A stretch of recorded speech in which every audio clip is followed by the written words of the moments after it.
Does hip lead impact your softball pitching stride length? Imagine stepping onto the mound and feeling the power of your entire body working in harmony.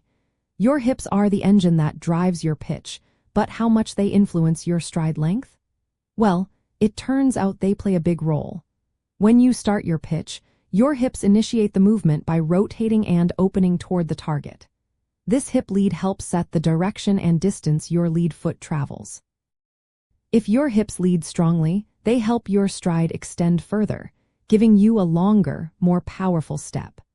That longer stride can increase your pitch velocity because it allows more energy to transfer from your lower body through your torso and into your arm.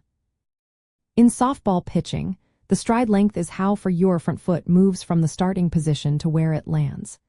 A good stride length is usually about 70 to 90% of your height.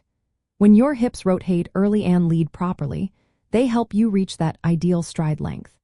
This is because the hips control the timing of your lower body movement, making sure your stride is neither too short nor too long.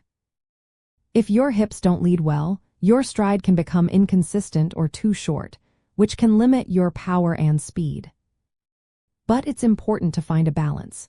If your stride gets too long, it can put extra stress on your shoulder and arm during the acceleration phase.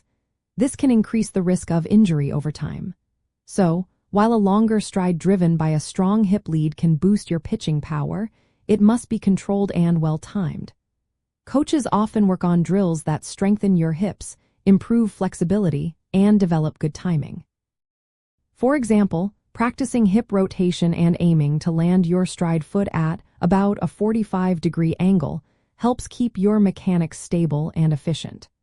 Using visual cues like cones set at specific distances can help you develop a consistent stride length that matches your hip movement. In the end, your hips are the starting point for a strong, effective stride. When your hips lead properly, they help you reach a longer stride that boosts your pitching speed and power. But it's equally important to keep that stride controlled to avoid unnecessary stress on your arm. Developing good hip mechanics is key to improving your overall pitching delivery and making sure your stride length works for you.